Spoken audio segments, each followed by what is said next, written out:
त्रिदेव या तीन देवताओं को हिंदू चेतना के अनुसार ब्रह्मा, विष्णु और महेश के रूप में दर्शाया गया है। ब्रह्मा उस सार्वभौमिक ज्ञान, यूनिवर्सल नॉलेज का प्रतीक हैं जिसे कोई भी व्यक्ति चेतना के सबसे ऊंचे स्तर पर पहुंचकर प्राप्त कर सकता है, जैसे कि प्राचीन काल के महान ऋषियों ने किया। उन महान संतों ने चेतना के सर्वोच्च बिंदु का अनुभव किया और उस ज्ञान को वेदों के माध्यम से आगे बढ़ाया, शुरुआत में श्रुति के रूप में। संस्कृत शब्द श्रुति का अर्थ है जो सुना गया। वेदों को मौखिक रूप से सुरक्षित रखा गया था और श्रुति नाम इसलिए उपयुक्त है क्योंकि लोग वेदों को सुनकर याद रखते थे। एस्ट्रोनॉमी के अनुसार ऋग्वेद 200,000 ईसा पूर्व से भी पुराना हो सकता है। रामायण 728,000 ईसा पूर्व से पहले की हो सकती है, यानी द्वापर युग से पहले। महाभारत लगभग 5,065 ईसा पूर्व की मानी जाती है। वेदों का संचित ज्ञान, जो पहले जुबानी रूप से प्रसारित हुआ था, बाद में नुकीले औजारों से ताड़ के पत्तों पर लिखा गया। महाभारत के लेखक माने जाने वाले महर्षि वेदव्यास ने उस महायुद्ध की घटनाओं को लिखा जो उन्होंने स्वयं देखी थी। इसका अर्थ है कि लेखन कम से कम 5,600 ईसा पूर्व में प्रचलन में था, जिससे यह संकेत मिलता है कि उस समय लिखित इतिहास संभव था, भले ही अब वह स्वरूप हमारे पास न हो। हैम्बर्ग विश्वविद्यालय की palm leaf manuscript profiling initiative PLMPI, जो centre for the study of manuscript cultures CSMC द्वारा चलाई जाती है, ये संकेत देती है कि सबसे पुराना ऋग्वेद लगभग 1500 से 1200 ईसा पूर्व का है। हालांकि इन प्राचीन ग्रंथों की सही उम्र तय करना मुश्किल है और वे इससे भी पुराने हो सकते हैं। धर्म शब्द संस्कृत से आया है और इसका अर्थ है सही जीवन जीने का तरीका। यह सामान्य शब्द रिलीजन या धर्म से भिन्न है। संस्कृत, विशेष रूप से महाभारत जैसी रचनाओं में पाए जाने वाले नियो संस्कृत के रूप में इन विचारों की भाषाई नींव प्रदान करती है, जबकि प्राचीन संस्कृत रामायण से भी पहले की है। हालांकि आज की समझ इस प्राचीन भाषा की गहराई को पूरी तरह समझने में असमर्थ हो सकती है, इसलिए धर्म की मूल अवधारणा को पूरी तरह समझ पाना कठिन है। रिलीजन एक विचारधारा या सिद्धांत है जिसे एक पुस्तक में वर्णित ईश्वर में विश्वास के रूप में अपनाया जाता है। एक धर्म को मानने वाले लोग एक ही सोच या नियम को मानते हैं। धर्म एक प्राचीन भारतीय अवधारणा है जो भारत भूमि से उत्पन्न हुई है। यह कई अर्थों में प्रयोग होता है, लेकिन इसका मूल उद्देश्य एक ही है, जीवन जीने का मार्ग। इसे परिभाषित करना आसान नहीं है।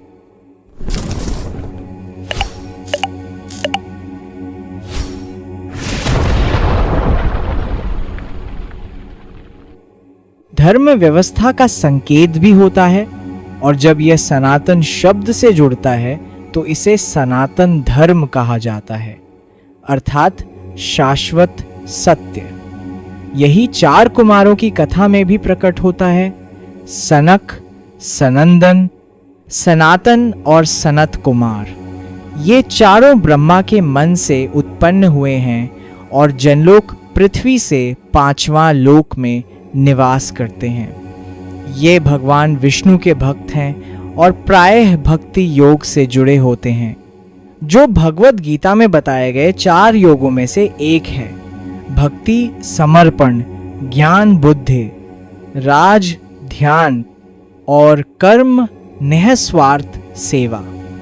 वे पूरे ब्रह्मांड में घूमते हैं और बिना किसी इच्छा के शिक्षा देते हैं।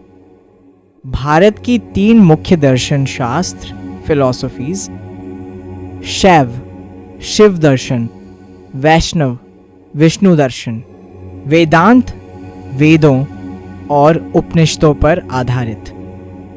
इसके अतिरिक्त शक्ति, भागवत, जैन, बौद्ध, सिख आदि जैसे दर्शन भी हैं जो एक दूसरे से जुड़े हुए हैं। पश्चिमी भाषाओं या अब्राहमिक धर्मों में धर्म के लिए कोई एक शब्द पर्याय नहीं है। रिलीजन का अर्थ है किसी विशेष ईश्वर में विश्वास, जो किसी पवित्र ग्रंथ में वर्णित होता है, साथ में एक निश्चित धार्मिक प्रक्रिया और परंपरा। स्पिरिचुअलिटी आध्यात्मिकता धर्म से अलग होती है। यह अस्तित्व के सत्य की खोज से शुरू होती है और ब्रह्मांडीय चेतना से जुड़ी होती है। हिंदू शब्द सप्त सिंधु की भूमि से जुड़ा है, जैसा कि ऋग्वेद में वर्णित है। यह नाम भारत, पाकिस्तान और अफगानिस्तान के उस क्षेत्र से जुड़ा है जहां 7 नदियां मिलती हैं और अंततः हिंद महासागर में गिरती हैं। प्राचीन ईरानी, जो आर्य माने जाते हैं, सप्त सिंधु को हप्त हिंदू कहते थे। हिंदू शब्द संभवतः 2000 ईसा पूर्व के आसपास आया होगा, जो ईरानी लोगों द्वारा ज्योग्राफी के पॉइंट से भारत भूमि को परिभाषित करता था। वायु पुराण कहता है, जो संपूर्ण भारतवर्ष पर विजय प्राप्त करता है वही सम्राट कहलाता है। भारतवर्ष शब्द का उपयोग 7 पुराणों वायु, अग्नि, विष्णु, लिंग, ब्रह्मांड, स्कंद और मार्कंडेय में हुआ है। सना शब्द संस्कृत में शाश्वत या सनातन का प्रतीक है। सनातन धर्म एक शाश्वत जीवन मार्ग है। यह सनक धर्म में समाहित है, जहां सनक का अर्थ है प्राचीन। यह सदा आनंदमय है, इसीलिए इसे सनंदन धर्म कहा गया। यह सदा युवा है, इसलिए इसे सनत कुमार धर्म कहा गया। यह आध्यात्मिकता यूनिवर्सल कॉन्शियसनेस की खोज और आनंद की अवस्था तक पहुंचने का मार्ग है। इसलिए जिसे आज हिंदुइज्म कहा जाता है, वह एक धार्मिक व्यवस्था नहीं, बल्कि एक शाश्वत चेतना का जीवन मार्ग है। हिंदू धर्म खगोलीय पिंडों से संबंधित खगोल विज्ञान का अस्तित्व है, जिसमें comets, stars, constellations, galaxies and solar system का वर्णन है। यह ब्रह्मांड की उत्पत्ति, विकास और उसकी नियति से जुड़ा हुआ है, जैसा कि विष्णु का आदि अनंत शेष पर शयन करना दर्शाता है। आदि औरंभ, अनंत इक्वल्स अंतहीन, शेष इक्वल्स शेष बचा हुआ। इसलिए हिंदू धर्म को एक परिभाषित धर्म नहीं कहा जा सकता। यह एक जीवन शैली है। जो लोग भारत भूमि पर रहते हैं उन्हें हिंदू कहा जाता है, चाहे वे किसी भी परंपरा, दर्शन या पंथ को मानते हो। यही कारण है कि भारतवर्ष में अनेक संस्कृतियां, परंपराएं, भाषाएं और विश्वास एक साथ विद्यमान हैं। हिंदू धर्म का अंतिम लक्ष्य है आत्मा और ब्रह्मांडीय चेतना के बीच एकता प्राप्त करना।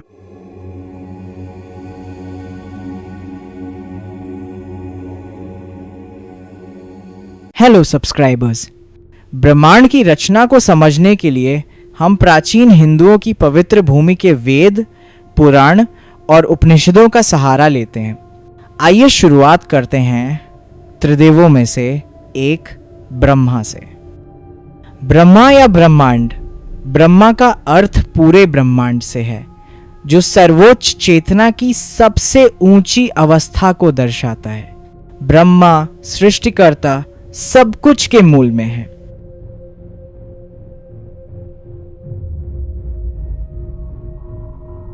ज्ञान अहं का निर्माता। ज्ञान हमारे अहम यानी आत्म पहचान से जुड़ा होता है। जैसे जैसे हम सीखते हैं, हमारा अहम विकसित होता है।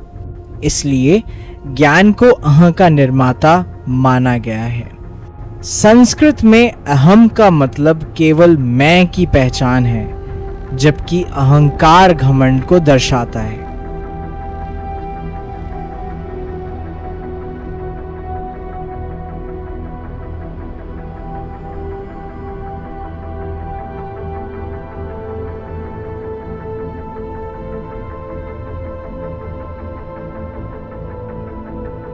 ब्रह्मालोक या सत्यलोक, ये ब्रह्मा और देवी सरस्वती का निवास स्थान है और हिंदू धर्म में सबसे पवित्र ऊर्ध्वलोक है। वैदिक साहित्य में ब्रह्मांड को सजीव पर्सोनिफाइड रूप में दिखाया गया है ताकि आम लोग आसानी से समझ सकें।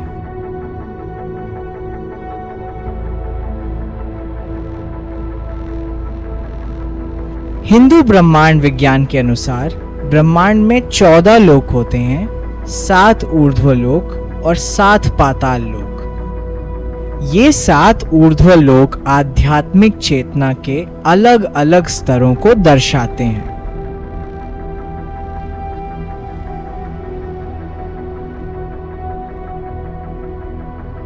भूलोक पृथ्वी, जहां मनुष्य और जीव रहते हैं। भुवरलोक सूर्य मंडल तक का क्षेत्र, शनि तक।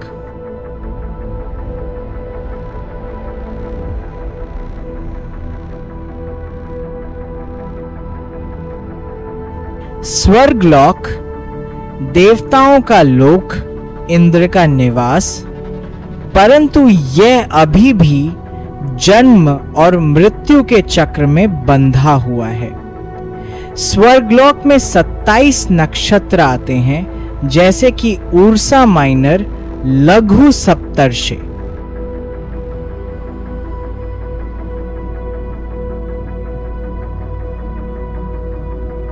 महरलोक प्रजापतियों और अन्य देवताओं का लोक, जहां आध्यात्मिक चिंतन होता है। उर्सा मेजर, सप्तर्षि या द ग्रेट बेर इससे जुड़ा हुआ है।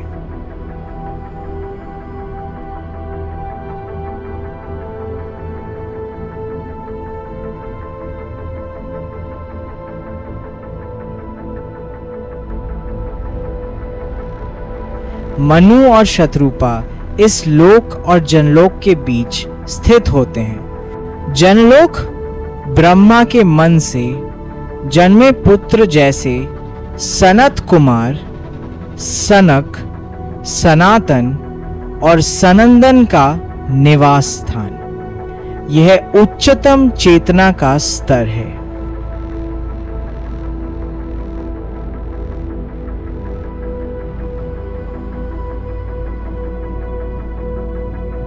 तपलोक ऋषियों और योगियों का लोक, जहां वे ध्यान और तपस्या में लीन रहते हैं। ये लोक कई आकाशगंगाओं और सुपर क्लस्टर्स से जुड़ा है। सत्यलोक या ब्रह्मालोक, ब्रह्मा का घर, अंतिम मोक्ष का स्थान।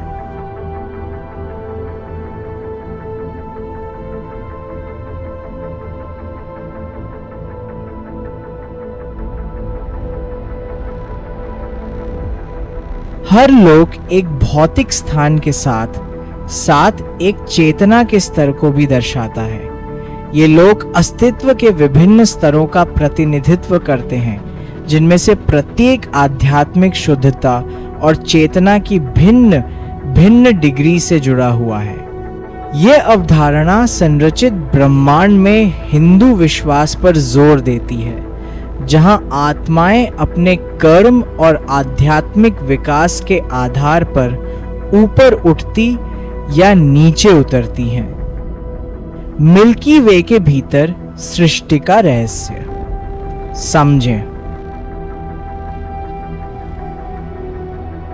ब्रह्मा के 17 पुत्र हैं। ये आकाश के उज्जवल तारों का प्रतिनिधित्व करते हैं। 4 कुमार सनक, सनंदन, सनातन, सनत कुमार ब्रह्मा के पहले मन से जन्मे पुत्र, जो ब्रह्मचारी थे और आध्यात्मिक ज्ञान का प्रचार करते थे। वे ब्रह्मा के 4 सबसे बड़े पुत्र हैं, क्योंकि वे प्रजापतियों से ऊपर के लोक में हैं।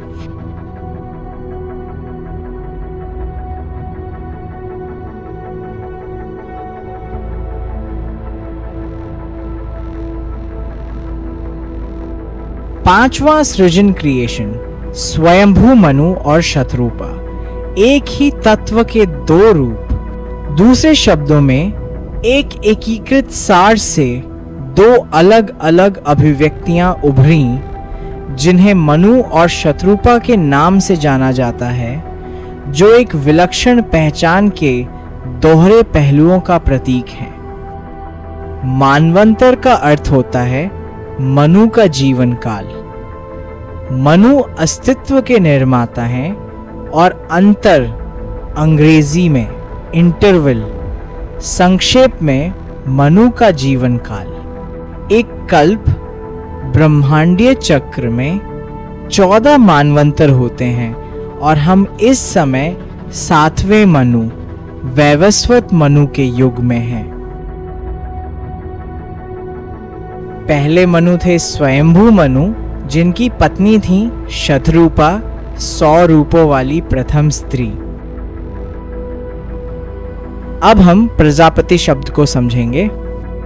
प्रजापति आकाश के सबसे चमकीले तारे ब्रह्मा के मन से जन्मे संतान हैं। 10 प्रजापति हैं, जिनमें से 7 ऋषि हैं, जिन्हें सप्तर्षि के नाम से जाना जाता है। प्रजापति शब्द का अर्थ है आकाश गंगाओं में प्राणियों का स्वामी।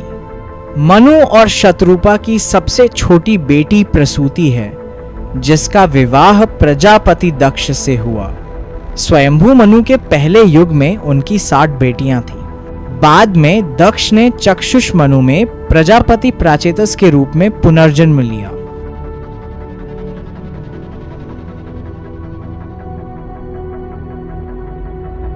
सप्तर्षि के नाम से जाने वाले 7 ऋषियों का प्रतिनिधित्व उर्सा मेजर तारामंडल के सितारों द्वारा किया जाता है, जिसे ग्रेट बेयर भी कहा जाता है।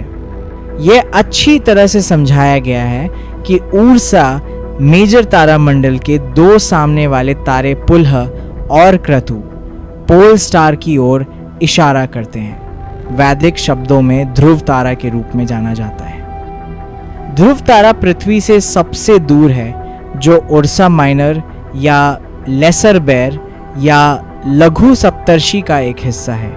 पहले मनवंतर में ऋषियों के 7 नाम, जिन्हें स्वयंभू मनु के नाम से जाना जाता है, ये हैं। अत्रि, एक महान कवि और विद्वान। उन्होंने अग्नि या आग और राजा इंद्र के लिए कई भजनों की रचना की। चंद्रमा शे अत्रि की रचना है। वशिष्ठ, वर्तमान मनवंतर के 7 महान ऋषियों में से एक। अंगिरस, अथर्वण के साथ उन्हें अथर्व वेद तैयार करने का श्रेय दिया जाता है। बृहस्पति अंगिरस की रचना है।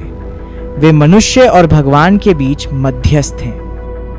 पुलह, ब्रह्मा के सिर से पैदा हुए और 4 कुमारों में से एक सनंदन से गहन ज्ञान प्राप्त किया। सनंदन एक महान ऋषि होने के नाते पुलह को आध्यात्मिक ज्ञान और समझ प्रदान की, जिससे उन्हें ब्रह्मांड और उसके कामकाज का महत्वपूर्ण ज्ञान प्राप्त करने में मदद मिली। पुलस्त्य, एक माध्यम जिसके माध्यम से कुछ पुराणों को मनुष्यों तक पहुंचाया गया। पुलस्त्य ब्रह्मा के कान से पैदा हुए थे। वे श्री अगस्त्य के पिता हैं।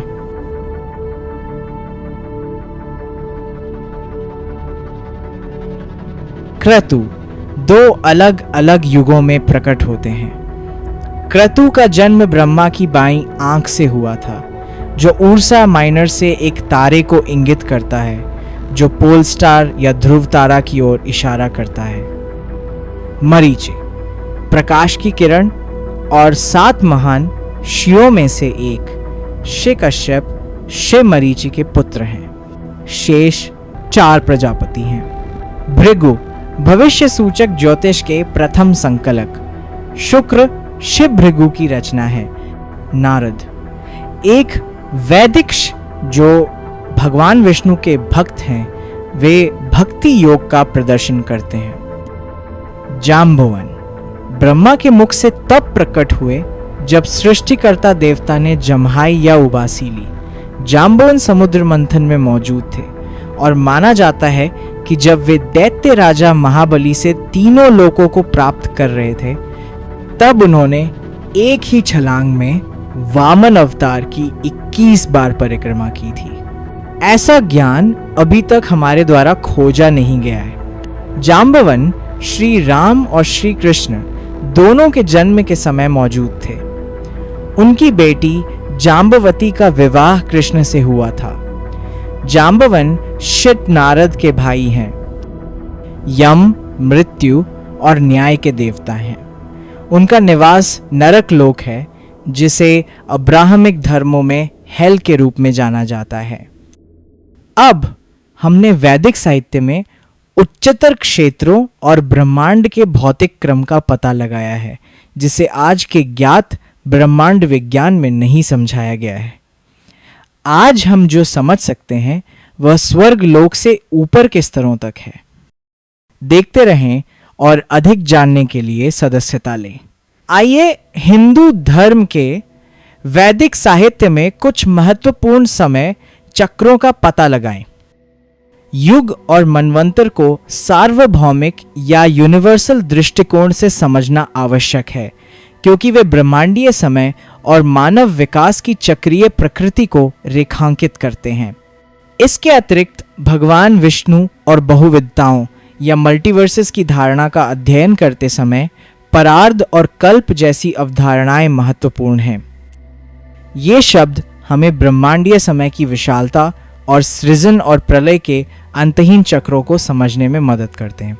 हम वैदिक ब्रह्मांड विज्ञान में इसके महत्व को समझने के लिए बाद में कल्प की अवधारणा में गहराई से उतरेंगे। युग क्या है? युग वैदिक ब्रह्मांड विज्ञान में समय की एक विशाल अवधि है जो ब्रह्मांडीय विकास के विभिन्न चरणों का प्रतिनिधित्व करती है। चतुर्युग शब्द, जहां चतुर का अर्थ 4 है, 4 अलग अलग युगों के एक पूर्ण चक्र को संदर्भित करता है। पहला है सत्य युग, सबसे लंबा युग जो 17,28,000 वर्षों तक चलता है। यह सत्य, धार्मिकता और दिव्य उपस्थिति का युग है। दूसरा है त्रेता युग जो 12,96,000 वर्षों तक चलता है। इस अवधि में धर्म में थोड़ी गिरावट आती है और मानवता विभाजन और संघर्ष का अनुभव करना शुरू कर देती है। फिर भी धार्मिकता अभी भी कायम रहती है। द्वापर युग, तीसरा युग जो 8,64,000 वर्षों तक चलता है। धर्म का पतन तेज हो जाता है और आध्यात्मिक ज्ञान कम सुलभ हो जाता है, जिससे भौतिकवाद और संघर्ष बढ़ता है। कलयुग, अंतिम और सबसे छोटा युग जो 4,32,000 वर्षों तक चलता है। यह अज्ञानता और नैतिक पतन का युग है, जहां धर्म केवल एक पैर पर खड़ा है। यह वह युग है जिसमें हम वर्तमान में हैं, जो संघर्ष, लालच और आध्यात्मिक पतन से छेनित है। एक पूर्ण चतुर्युग चक्र 43,20,000 वर्षों तक चलता है, जिसके बाद चक्र दोहराया जाता है। ब्रह्मांडीय समय की शाश्वत लय को जारी रखता है। अब आइए जानते हैं मनवंतर क्या है। मनवंतर एक ब्रह्मांडीय समय चक्र है। प्रत्येक पर एक मनु का शासन होता है। कभी कभी मनु शब्द का प्रयोग पूरे चक्र को संदर्भित करने के लिए भी किया जाता है। प्रत्येक मनवंतर में 71 युग चक्र होते हैं, जिन्हें चतुर्युग के रूप में जाना जाता है, जिसमें 4 युग शामिल हैं: सत्ययुग, त्रेता युग, द्वापर युग और कली युग। 4 से 3 से 2 से 1 के अनुपात में आगे बढ़ते हैं, जिसमें प्रत्येक युग पिछले युग से 1/4 छोटा होता है। एक युग के 3 चरण होते हैं: युग, संध्या, एक भोर, मुख्य युग शुरू होने से पहले का संक्रमण काल। मुख्य युग काल, युग की प्राथमिक अवधि। युग संध्यांश, एक शाम, गोधूली या डस्क, अगले युग शुरू होने से पहले का संक्रमण काल। प्रत्येक गोधूली, चाहे भोर हो या शाम, मुख्य युग काल का 10वां हिस्सा होती है। एक मनवंतर की कुल अवधि 30 करोड़ 67 लाख 20 हजार साल होती है। प्रत्येक मनवंतर के अंत में एक मनवंतर संध्या एक सत्य युग चक्र के बराबर होती है, जो एक मनु के शासन से दूसरे मनु के शासन में संक्रमण को चिन्हित करती है। हम वर्तमान में 14 मनवंतरों के कुल चक्र के भीतर 7वें मनवंतर में हैं, जिसे वैवस्वत मनवंतर के रूप में जाना जाता है। पहला मनवंतर स्वयंभू मनु था, जिसके पहले आदि संध्या आदिकालीन भोर थी। प्रत्येक मनवंतर के अंत में मनवंतर संध्या के दौरान पृथ्वी जल में डूब जाती है, जो अगले मनवंतर में संक्रमण और एक नए ब्रह्मांडीय चक्र की शुरुआत को चिह्नित करती है। यह घटना प्रलय, ब्रह्मांडीय विघटन को दर्शाती है, जो चौथे क्षेत्र महरलोक तक फैली हुई है। मनु और शत्रुपा महरलोक से ऊपर उच्च क्षेत्रों में रहते हैं, जहां प्रजापति रहते हैं, लेकिन वे जनलोक तक नहीं पहुंचते हैं। 5वां क्षेत्र जनलोक, जहां 4 कुमार रहते हैं, प्रलय से अप्रभावित रहता है। इस संक्रमणकालीन चरण के दौरान कुमार नए मनु का मार्गदर्शन करना जारी रखते हैं। धरती सत्य युग के बराबर अवधि के लिए पानी में डूबी हुई रहती है, जिसके बाद एक नया मनु शासन करता है, जो सृजन और विघटन के एक नए चक्र की शुरुआत को चिह्नित करता है। इस संक्रमण के दौरान पिछले चक्र के सभी देवता, सप्तर्षि और प्राणी बदल जाते हैं। यही कारण है कि सितारों के नाम, जैसे कि सप्तर्षि नक्षत्र में, प्रत्येक मनवंतर के साथ बदलते हैं।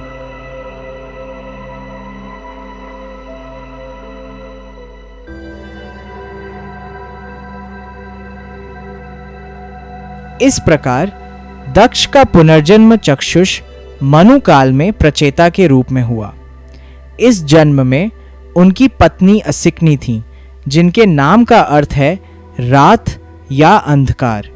यह मिलन सृष्टि के संतुलन का प्रतीक है, जहां कुशल निर्माता दक्ष और अंधकार असिकनी ब्रह्मांडीय चक्र को जारी रखते हुए विविध जीवन रूपों को उत्पन्न करने के लिए एक साथ आते हैं।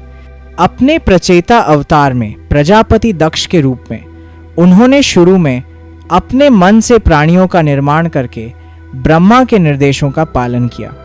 हालांकि बाद में उन्होंने सृजन के अधिक प्रभावी साधन के रूप में यौन प्रजनन को अपनाया।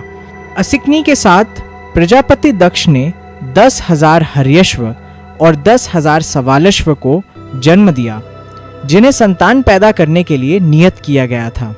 हालांकि दिव्य ऋषि प्रजापति नारद मुनि ने उनके बच्चों जैसे व्यवहार के लिए उन्हें फटकार लगाई और सवाल किया कि वे पृथ्वी की सतह और उसकी परिधि को समझे बिना संतान पैदा करने का इरादा कैसे रखते हैं। उन्होंने चेतावनी दी कि सृष्टि में अज्ञानता असंतुलन का कारण बन सकती है।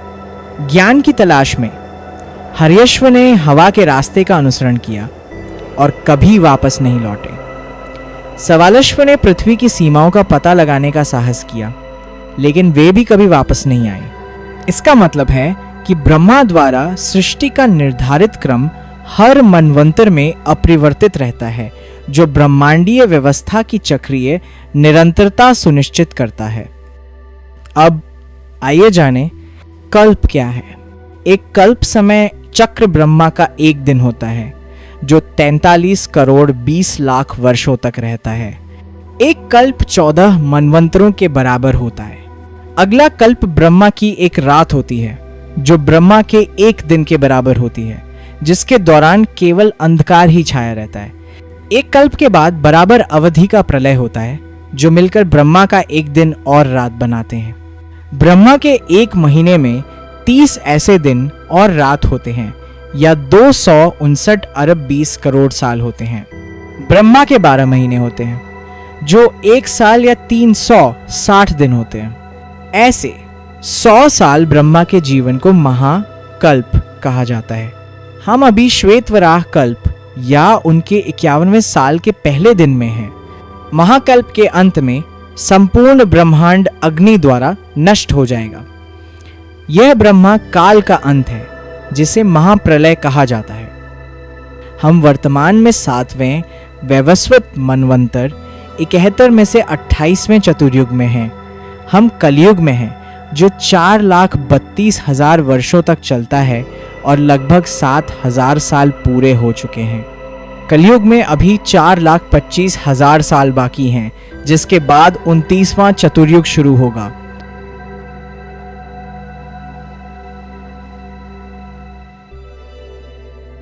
वर्तमान मनवंतर 71वें चतुर्युग युग के अंत में समाप्त होगा।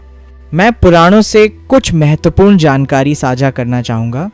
वायु पुराण और मत्स्य पुराण के अनुसार अवतार राम 24वां चतुर्युग चक्र में त्रेता युग के अंत में प्रकट हुए थे। पद्म पुराण में कहा गया है कि वे अंतिम या छठे मनवंतर के 27वां युग चक्र में भी प्रकट हुए थे। वायु पुराण के अनुसार वामन का तीसरा अवतार 7वें त्रेता युग में हुआ था। विष्णु पुराण, कूर्म पुराण और शिव पुराण के अनुसार प्रत्येक द्वापर युग के अंत में एक अलग ऋषि व्यास आते हैं, जो कलयुग के नीच युग में मनुष्यों का मार्गदर्शन करने के लिए वेद का ज्ञान लिखते हैं। अपनी पिछली चर्चा के आधार पर अब हम वेदों और पुराणों के अनुसार ब्रह्मांड की रचना का पता लगाते हैं। सृजन की प्रक्रिया में गोता लगाने से पहले 7 उच्च लोकों और ब्रह्मांडीय समय चक्रों को समझना महत्वपूर्ण है। हमने अपने पिछले वीडियो में इन अवधारणाओं को शामिल किया था, इसलिए यदि आपने इसे अभी तक नहीं देखा है तो हम इसे पहले देखने की सलाह देते हैं। स्वयंभू ब्रह्मा या ब्रह्मांड भी है, इसलिए इसका नाम इसलिए रखा गया क्योंकि कहा जाता है कि वह मनु स्मृति और श्रीमद् भागवतम में बताए गए अनुसार एक सुनहरे अंडे से निकला था, जबकि महाभारत में उसे भगवान विष्णु से निकले कमल से प्रकट होने का उल्लेख है। नासदीय सूक्त इस कथन से शुरू होता है। पहला श्लोक, तब न तो अस्तित्व था, न ही अस्तित्व, तब न तो कोई स्थान था, न ही ऊपर आकाश। इसे किसने ढका था? ये कहां था? किसके संरक्षण में? क्या तब ब्रह्मांडीय जल था जिसकी गहराई अथाह थी?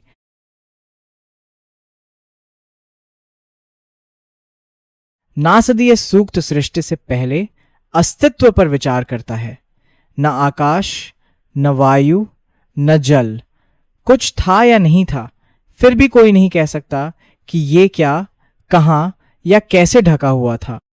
बिग बैंग थ्योरी कहती है कि विलक्षणता या सिंगुलैरिटी की स्थिति अनंत घनत्व का एक अज्ञात क्षेत्र, ब्लैक होल के रहस्यमय कोर की तरह। भौतिकी में सिंगुलैरिटी स्पेस टाइम में एक बिंदु है जहां किसी खगोलीय पिंड का गुरुत्वाकर्षण, ग्रेविटेशनल क्षेत्र और घनत्व अनंत, इन इंग्लिश इन्फिनिट डेंसिटी होता है। इसका मतलब है कि अंतरिक्ष और समय अब सामान्य रूप से काम नहीं करते हैं। जब कोई आकाशगंगा या विशाल तारा ब्लैक होल में गिरता है तो यह पदार्थ को अत्यधिक घनत्व तक संपीड़ित करता है। कुछ अन्य सिद्धांत प्रस्तावित करते हैं कि ब्लैक होल द्वारा अवशोषित पदार्थ को संग्रहित किया जा सकता है या किसी अन्य ब्रह्मांड या भविष्य के ब्रह्मांडीय चक्र में भी भेजा जा सकता है, जबकि पारंपरिक बिग बैंग थ्योरी ब्रह्मांड को एक सिंगुलैरिटी से उत्पन्न होने और बाहर की ओर विस्तार करने के रूप में वर्णित करती है। कुछ सिद्धांत सुझाव देते हैं कि ब्लैक होल ब्रह्मांडीय चक्र में भूमिका निभा सकते हैं। बिग बैंग थ्योरी ब्रह्मांड के सबसे पहले निर्माण की व्याख्या नहीं करती है। बिग बैंग पिछले ब्रह्मांड के अवशेषों से उभरता है। यह ब्रह्मांड के अस्तित्व के बाद ही लागू होता है, विशेष रूप से सितारों और आकाशगंगाओं के जीवन चक्र पर, जिसमें उनकी मृत्यु और पुनर्जन्म शामिल है।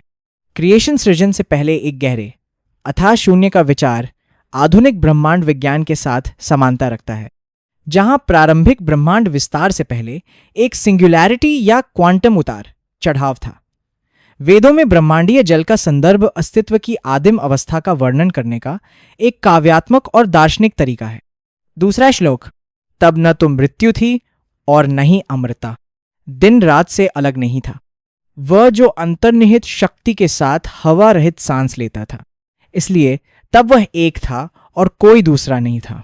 नासदीय सूक्त में कहा गया है कि सृष्टि से पहले जीवन और मृत्यु की अवधारणाएं अस्तित्व में नहीं थीं। जन्म और क्षय का कोई चक्र नहीं था, प्रकाश और अंधकार का कोई विभाजन नहीं था, समय को चिह्नित करने के लिए कोई खगोलीय पिंड नहीं थे। यह एक विलक्षण स्वयं अस्तित्व वाली शक्ति को संदर्भित करता है जो भौतिक वास्तविकता से परे अस्तित्व में थी, जो हवा जैसे बाहरी तत्वों के बिना खुद को बनाए रखती थी। केवल यह आदिम इकाई या शक्ति ही अस्तित्व में थी, इसके साथ कुछ भी नहीं था। तीसरा श्लोक, एक बिंदु पर केवल अंधकार ही अंधकार में लिपटा हुआ था, छिपा हुआ था, अविभाज्य, अस्थिर, ये सब था। ब्रह्मांडीय जल अजन्मा शून्य में संलग्न था, जो कुछ भी मौजूद था उसके साथ छिपा हुआ था। आखिरकार शक्तिशाली एक का उदय हुआ जो ऊष्मा की शक्ति से पैदा हुआ था। नासदीय सूक्त अंधकार में लिपटे अंधकार का वर्णन करता है, जिसे डार्क मैटर में लिपटी डार्क एनर्जी से जोड़ा जा सकता है। पदार्थ अविभाज्य और अस्थिर है।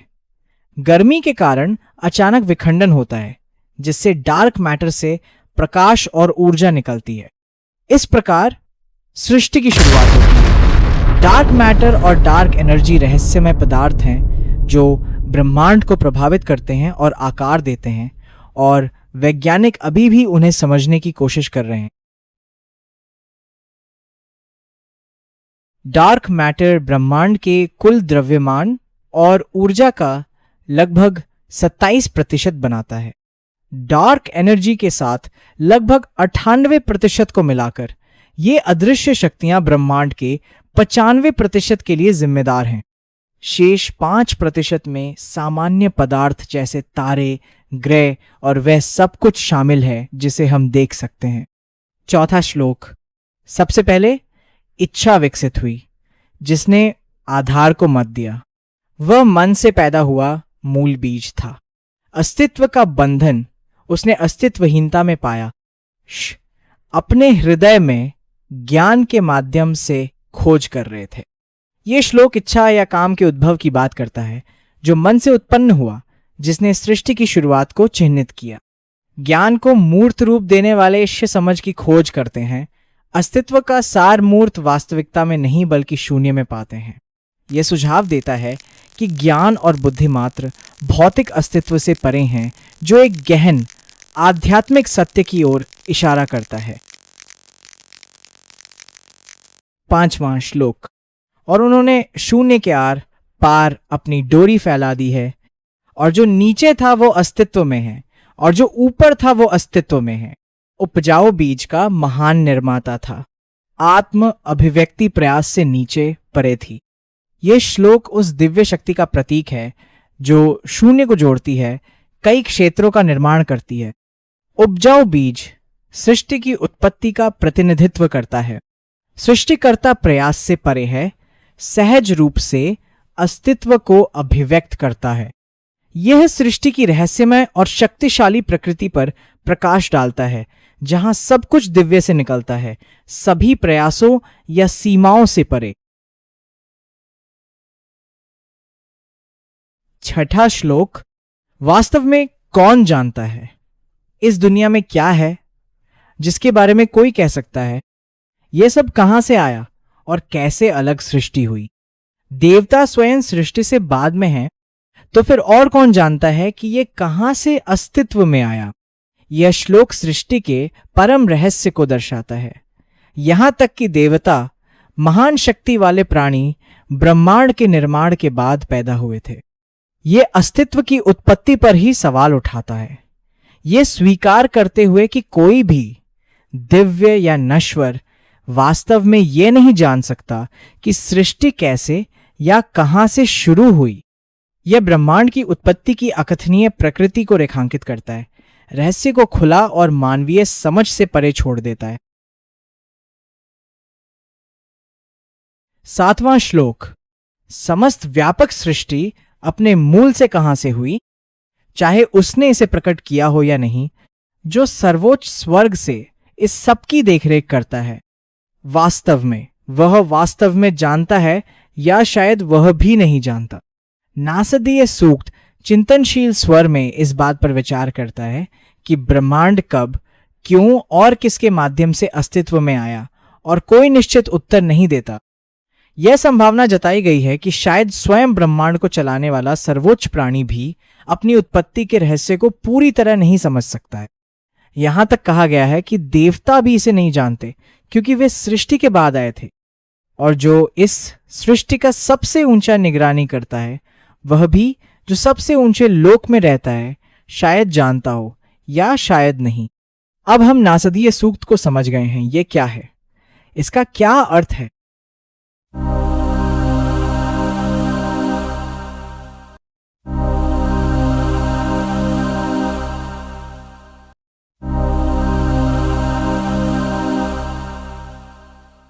अगला है ऋग्वेद से हिरण्य गर्भ या स्वर्ण गर्भ। हिरण्य गर्भ सूक्त यह घोषित करता है कि सार्वभौमिक चेतना ने स्वयं को प्रारंभ से ही सृष्टिकर्ता के रूप में प्रकट किया, जो संपूर्ण ब्रह्मांड को यहां तक कि अपनी ही पूर्णता को समेटे हुए है। यह प्रकट रूप संपूर्ण सृष्टि के परम ज्ञान का प्रतीक है। हिरण्य गर्भ वैदिक दर्शन में एक प्रमुख अवधारणा है, जिसे अक्सर स्वर्ण गर्भ या स्वर्ण अंडा के रूप में संदर्भित किया जाता है। यह आदिम स्रोत या ब्रह्मांडीय बीज का प्रतिनिधित्व करता है, जिससे ब्रह्मांड की उत्पत्ति हुई है। वेद में हिरण्य गर्भ को सृष्टि से पूर्व विद्यमान एक प्रारंभिक निराकार सत्ता के रूप में दर्शाया गया है, जिसे ईश्वर का पहला प्रकट रूप माना जाता है। यह जीवन और सृष्टि का स्रोत है, जो इस विचार को प्रकट करता है कि संपूर्ण ब्रह्मांड एक एकीकृत अद्वितीय बिंदु से उत्पन्न हुआ। वैदिक ग्रंथों के अनुसार हिरण्यगर्भ भौतिक सृष्टि के प्रकट होने से पहले ही अस्तित्व में था। यह वही दिव्य चेतना है जिससे संपूर्ण जगत की उत्पत्ति हुई और जिसे प्रायः ब्रह्मन यानी परम सत्य से जोड़ा जाता है। कहा गया है कि हिरण्यगर्भ ही वह शक्ति था जिसने सृष्टि के विस्तार की चिंगारी जलाई। हिरण्यगर्भ की अवधारणा एक एकीकृत ब्रह्मांडीय चेतना के विचार से जुड़ी है, जो समय और अंतरिक्ष से परे है।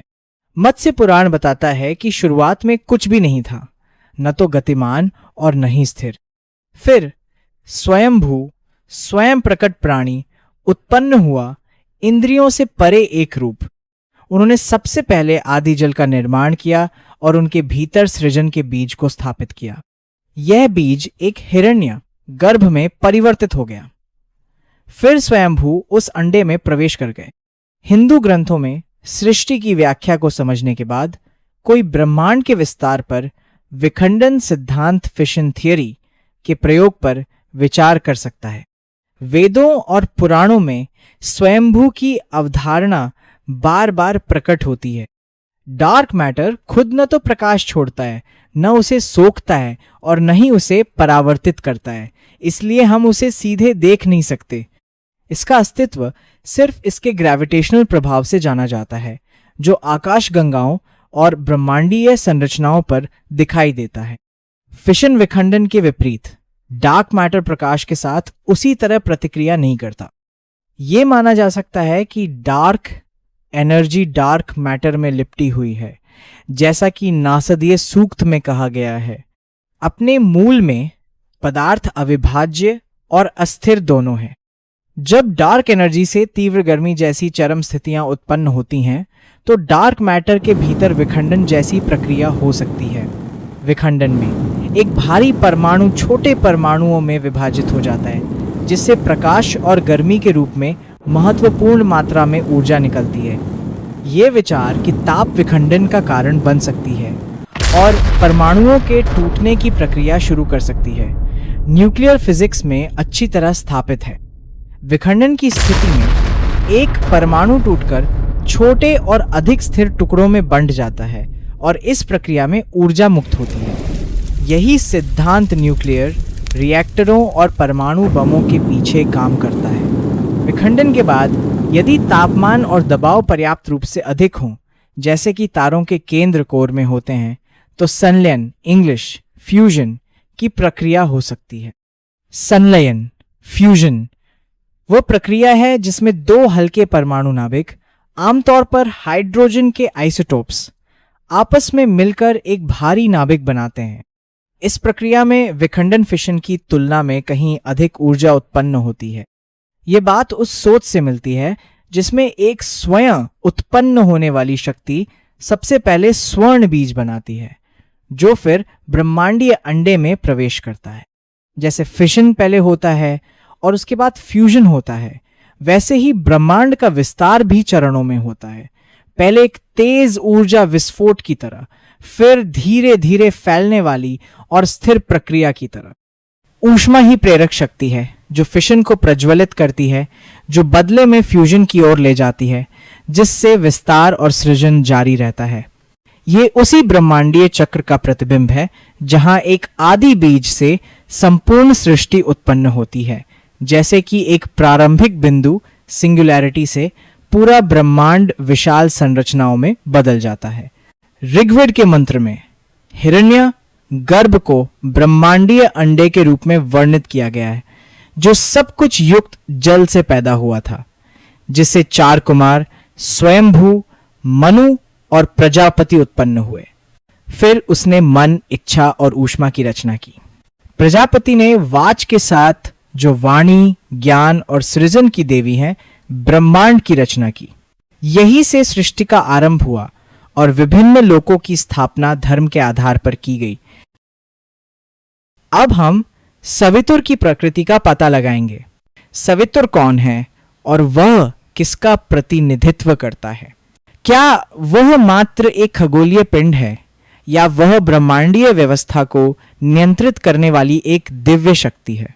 आइए वेदों और पुराणों के अनुसार उसके महत्व पर गहराई से विचार करें। सवितुर अदिति और ऋषि कश्यप के मिलन से उत्पन्न महत्वपूर्ण आदित्यों में से एक है। सवितुर को कई सूर्यों के सूर्य के रूप में माना जा सकता है, जिसके चारों ओर एक विशाल सौर मंडल घूमता है। सवितुर नाम गायत्री मंत्र और ऋग्वेद के कई अन्य छंदों से उत्पन्न हुआ है। यद्यपि उसकी विशेषताएं सूर्य से मिलती जुलती हैं, लेकिन वह हमारे सौर मंडल का सूर्य नहीं है, बल्कि इसके पीछे दिव्य प्रभाव और शक्ति है। गायत्री मंत्र सवितुर को समर्पित है, जो प्रमुख आदित्यों में से एक है। ऋग्वेद में सवितुर का 35 बार उल्लेख किया गया है। वैवस्वत मनु के अनुसार उनके पिता ऋषि कश्यप हैं और उनकी माता अदिति हैं, जो आदित्यों की दिव्य माता है। आदित्य का संबंध अंतरिक्ष और रहस्यवादी वाणी वॉच से है। इससे पता चलता है कि सवितुर महरलोक और स्वर्गलोक के बीच में मौजूद है। महरलोक प्रजापतियों का निवास स्थान है, जबकि इसके ठीक नीचे सप्तर्षियों या उर्सा मेजर का क्षेत्र है, जहां ऋषि कश्यप सबसे चमकीले सितारों में से एक हैं। सवितुर एक परोपकारी रक्षक देवता हैं, जो चल और अचल दोनों को नियंत्रित करते हैं और सभी अस्तित्व को बनाए रखते हैं। इससे यह विचार उत्पन्न होता है कि सवितुर कई सौर मंडलों का सूर्य हो सकता है। सवितुर ने ब्रह्मांड को आकार देने में इंद्र की सहायता की। कोई भी प्राणी, यहां तक कि इंद्र, वरुण, मित्र, आर्यमान, रुद्र भी उसकी इच्छा और स्वतंत्र प्रभुत्व का विरोध नहीं कर सकते। इससे पता चलता है कि सवितुर स्वर्ग लोक के ठीक ऊपर रहता है, या यह आकाश गंगा का केंद्र है। आदित्य क्या है? इसका क्या अर्थ है? आदित्य अदिति और कश्यप के 12 पुत्रों का समूह है। इनमें से सूर्य हमारे सौरमंडल के सूरज का प्रतिनिधित्व करते हैं। आदित्य चल और अचल धर्म को बनाए रखते हैं, यानी प्रकृति के नियमों और ब्रह्मांड की व्यवस्था को संतुलित करते हैं। सबसे पहले आइए आदित्य के बच्चों के बारे में जानें, जिन्हें आदित्य के नाम से जाना जाता है। इनमें आदर्श पुत्र राजा इंद्र, वरुण, पर्जन्य, मित्र, अंश, पूसन, धात्र, आर्यमान, सूर्य, सवितुर, भाग और वामन, विष्णु के अवतार, सभी की प्रशंसा समान, दिव्य और सृष्टि के देवता के रूप में की जाती है। अदिति को सामाजिक देवताओं की माता के रूप में दर्शाया गया है। आर्यमान, जो ऋषि कश्यप और अदिति के तीसरे पुत्र हैं, को आकाशगंगा, मिल्की वे का रक्षक माना जाता है। उन्हें पूर्वान्न, मध्य सुबह के सूर्य मंडल के रूप में चित्रित किया गया है। ऋग्वेद में आर्यमान को घोड़ियों और घोड़ों के संरक्षक के रूप में वर्णित किया गया है और आकाशगंगा को उनका मार्ग माना जाता है। आइए सूर्य के बारे में अधिक जानें। प्राचीन वैदिक साहित्य में सूर्य के अन्य नामों में आदित्य, अर्क, भानु, सवितुर, पूषण, रवि, मार्तंड, मित्र, भास्कर, प्रभाकर, कथिरवन और वैवस्वत शामिल हैं। हम वर्तमान में वैवस्वत मनु या 7वें मनवंतर में हैं, जहां सूर्य को वैवस्वत नाम दिया गया है। सूर्य के 12 नामों के बारे में जानना काफी आश्चर्यजनक है। क्या ये नाम आकाशगंगा के भीतर विभिन्न सौर प्रणालियों से जुड़े हैं, या क्या वे मनवंतर की विभिन्न समय सीमाओं में सूर्य का प्रतिनिधित्व करते हैं? ये चिंतन का विषय बना हुआ है, क्योंकि आदित्य हमारे सौर मंडल से परे सार्वभौमिक व्यवस्था को नियंत्रित करने वाली ब्रह्मांडीय शक्तियां हैं। वैदिक ग्रंथों से एक बात निश्चित है, आदित्य विभिन्न समय सीमाओं, जैसे मनवंतर में अलग अलग नामों से पैदा हुए हैं, जैसे जैसे सृष्टि आगे बढ़ी, विभिन्न युगों और मनवंतरों में अलग अलग आदित्यों का उदय हुआ। ऋषि कश्यप की पत्नियों में से एक अदिति कई मनवंतरों में प्रकट हुई, जबकि अन्य अलग अलग युगों में नए रूप में प्रकट हुई। जनवरी 2025 तक एस्ट्रोनॉमर्स ने हमारे सौर मंडल के बाहर 4354 प्लैनेटरी सिस्टम्स की पुष्टि की है। निष्कर्ष निकालने से पहले आइए गायत्री मंत्र पर गहराई से विचार करें और इसका अर्थ जानें। संस्कृत में ओम भूर भुवः स्वः तत्सवितुर्वरेण्यम भर्गो देवस्य धीमहि धियो यो नः प्रचोदयात्। श्लोक का अनुवाद है, ओम दिव्यलोक, पृथ्वी, ग्रह मंडल और स्वर्ग ऊपर हम सवितुर दिव्य सूर्य के उस सर्वोच्च प्रकाश का ध्यान करते हैं। वो उज्जवल बुद्धि हमारे मन को प्रकाशित करे और हमें ज्ञान की ओर ले जाए। ये मंत्र सवितुर, प्रकाश और चेतना के ब्रह्मांडीय स्रोत का आह्वान करता है, जो ज्ञान और उच्च ज्ञान की तलाश करता है। अब हम सागर मंथन शुरू करने से पहले कुछ शब्दों को समझेंगे। देव क्या है? क्या ये भगवान है या इंसानों से ज्यादा शक्तिशाली कुछ है? देव एक पुल्लिंग शब्द है और देवी एक स्त्रीलिंग शब्द है। देव भगवान है और शक्ति एक सामान्य समझ के अनुसार देवी है। वैदिक ग्रंथों में हर पुल्लिंग शब्द का एक स्त्रीलिंग समकक्ष होता है, जो सृष्टि और अस्तित्व में दोहरी शक्तियों के संतुलन को दर्शाता है। वैदिक ग्रंथों में देव एक आकाशीय प्राणी और प्राकृतिक शक्तियों से जुड़े दिव्य प्राणी हैं। वे अंतिम अर्थ में भगवान नहीं हैं, लेकिन मनुष्यों से परे शक्तिशाली संस्थाएं हैं, जिन्हें अक्सर सार्वभौमिक सिद्धांतों के अवतार के रूप में देखा जाता है। वैदिक साहित्य के अनुसार परोपकारी अलौकिक शक्तियों को देव कहा जाता है। उन्हें सुर भी कहा जाता है और उनकी तुलना उनके समान शक्तिशाली लेकिन दुष्ट सौतेले भाइयों असुर से की जाती है। हालांकि असुर भी मूल रूप से देव हैं। उदाहरणों में शनिदेव, राहुदेव और केतुदेव शामिल हैं, जिन्हें असूर्य के रूप में अलग किए जाने के बावजूद भी देव के रूप में पूजा जाता है। छोटे देवता जैसे अग्नि, जल और वायु को नियंत्रित करने वाले भी देव कहलाते हैं। मूल रूप से मनुष्य से अधिक शक्तिशाली कोई भी बल, तत्व या इकाई देव मानी जाती है। ईश्वर शब्द ऋग्वेद में नहीं आता है, लेकिन बाद में यजुर्वेद जैसे वैदिक साहित्य में अक्सर दिखाई देता है। इसका संबंध परमात्मा से है। माना जाता है कि असुर रात में पैदा होते हैं और अंधेरे से अपनी शक्ति प्राप्त करते हैं। वैदिक ग्रंथों में उन्हें अक्सर शक्तिशाली प्राणियों के रूप में दर्शाया जाता है, जो प्रकाश की अनुपस्थिति में भी रूपक और शाब्दिक रूप से पनपते हैं। रात के साथ उनका जुड़ाव छिपी हुई शक्तियों, रहस्य और अदृश्य क्षेत्रों से उनके संबंध का प्रतीक है। यह देवों से अलग है, जो दिन के उजाले, व्यवस्था और दिव्य चमक से जुड़े हैं। यह अवधारणा प्रकाश और अंधकार, ज्ञान और अज्ञान जैसी विरोधी ब्रह्मांडीय शक्तियों के बीच शाश्वत संघर्ष को दर्शाती है।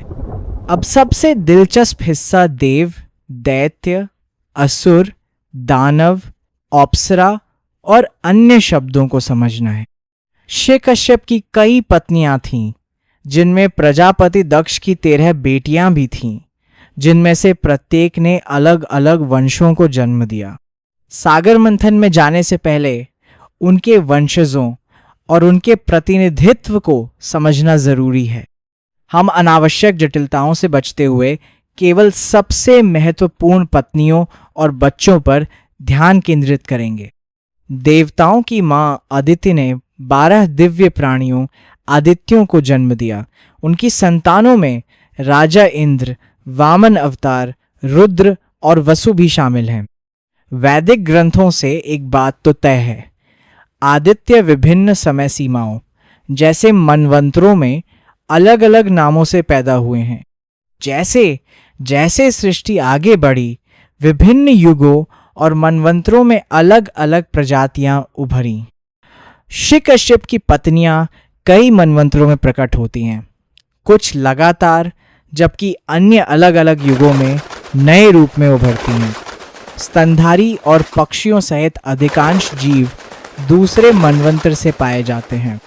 उनकी बहन दिति के बच्चों को दैत्य कहा जाता है, जिनके वंश में मरुत, हिरण्यकश्यप, हिरण्याक्ष, होलिका, प्रहलाद, विरोचन और बाली शामिल हैं।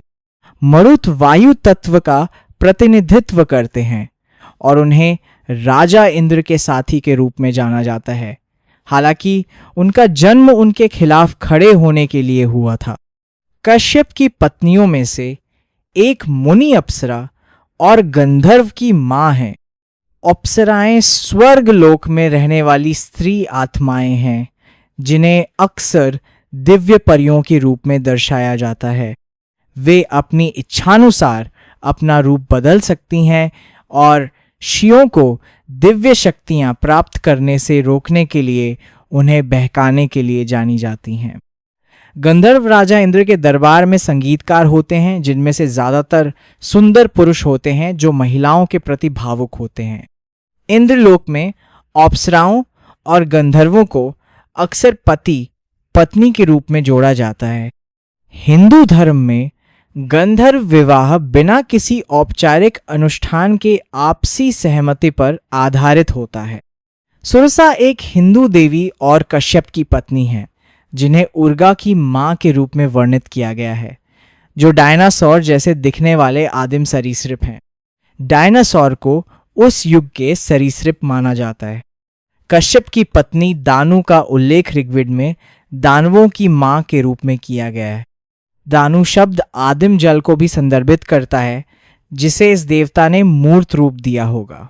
कश्यप की पत्नियों में से एक क्रोधवशा असुरों के एक वर्ग की मां है, जिसे क्रोधवशा के नाम से जाना जाता है। अपने क्रोधी स्वभाव के कारण उनकी संतानें क्रूर पशु, पक्षी, मछली और तीखे दांतों वाली सभी प्रजातियां हैं। दूसरे शब्दों में मांसाहारी प्राणी हैं। कामधेनु, जिसे सुरभि के नाम से भी जाना जाता है, एक दिव्य देवी और सभी गायों की मां है। हालांकि वह कश्यप की पत्नी है, लेकिन उसे अक्सर ऋषियों, जमदग्नि और वशिष्ठ के कब्जे में बताया जाता है। कश्यप की पत्नी इला, पौधों, लताओं और पेड़ों जैसी सभी वनस्पतियों की मां है।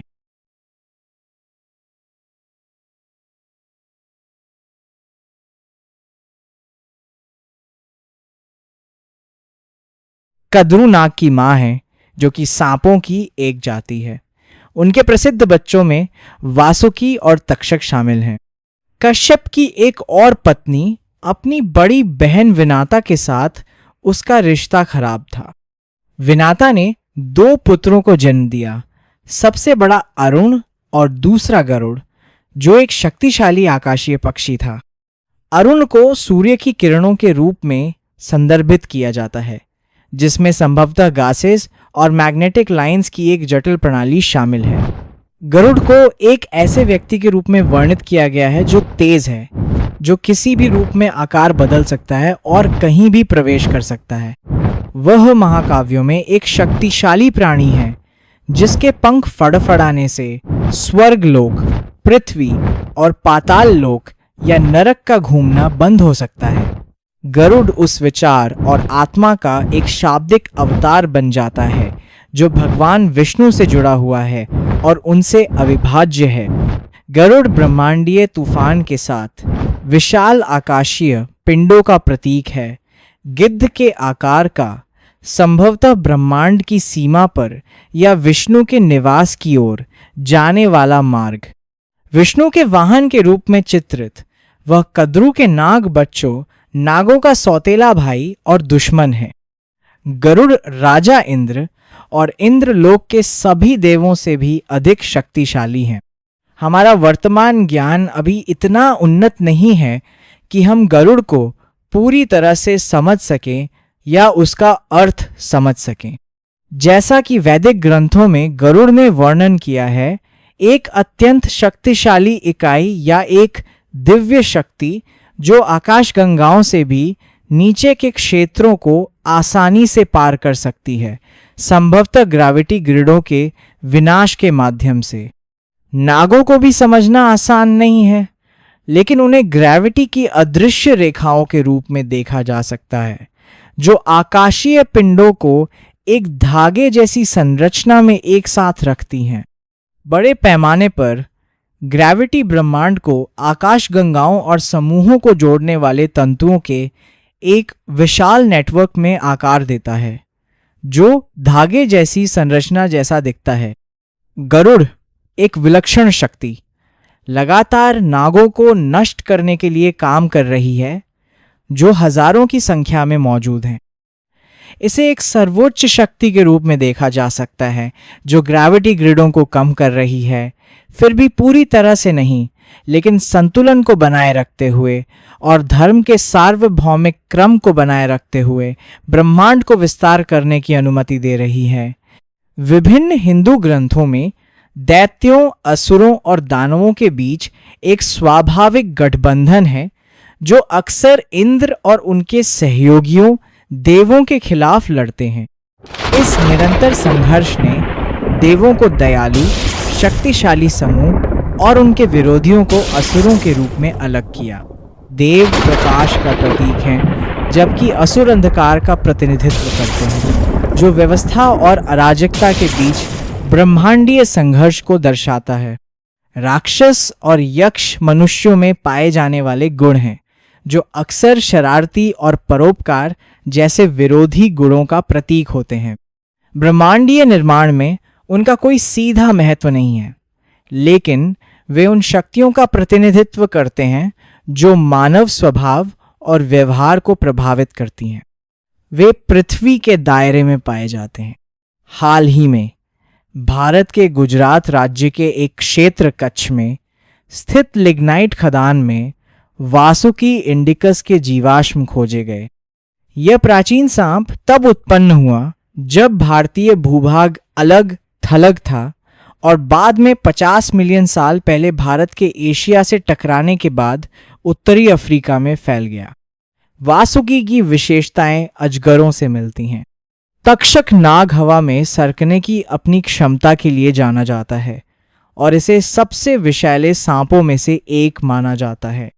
ऐरावत ब्रह्मांड के 8 क्षेत्रों की रक्षा करने वाले 8 हाथियों में से एक है, जो राजा इंद्र का प्राथमिक वाहन है। इसके 4 दांत, 7 सूंड और एक सफेद रंग है, जो प्लेस्टोसिन युग के विशालकाय जानवर जैसा दिखता है। अब आइए ब्रह्मांड की दिव्य वास्तुकला के बारे में समझते हैं। मायासुर एक प्रमुख दानव, माया एक भ्रम का स्वामी था और अपनी भ्रामक वास्तुकला के लिए प्रसिद्ध था। वह दिव्य वास्तुकार विश्वकर्मा का प्रतिद्वंद्वी था और अक्सर उसे रावण से जोड़ा जाता है, जिसने भी भ्रम की कला में महारत हासिल की थी। मायासुर को सूर्य सिद्धांत लिखने का श्रेय दिया जाता है, लेकिन वह अपनी वास्तुकला की प्रतिभा के लिए सबसे ज्यादा जाने जाते हैं। उन्होंने रहस्यमय छल से भरी भव्य संरचनाएं बनाई। ऋग्वेद के कुछ हिस्सों में विश्वकर्मा को परम वास्तविकता के व्यक्तित्व के रूप में वर्णित किया गया है, जो सभी प्राणियों, जीवित और निर्जीव में मौजूद रचनात्मक शक्ति है। उन्हें ब्रह्मांड के वास्तुकार और दिव्य इंजीनियर दोनों के रूप में सम्मानित किया जाता है, जो समय से परे मौजूद हैं। समापन से पहले आइए उपचार के बारे में भी जानें। धन्वंतरी हिंदू धर्म में एक दिव्य व्यक्ति हैं, जिन्हें चिकित्सा और आयुर्वेद के देवता के रूप में सम्मानित किया जाता है। धन्वंतरी का उल्लेख देवताओं के चिकित्सक और मानव भलाई के रूप में किया गया है, जो स्वास्थ्य और कल्याण से जुड़े हैं।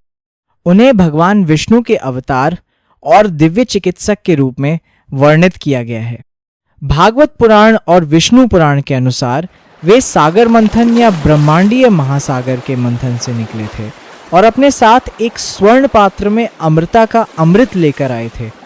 अब जबकि हमने प्रमुख दिव्य प्राणियों और उनके व्यक्तित्वों को कवर कर लिया है, तो सागर मंथन में गोता लगाने से पहले एक स्पष्ट समझ होना आवश्यक है।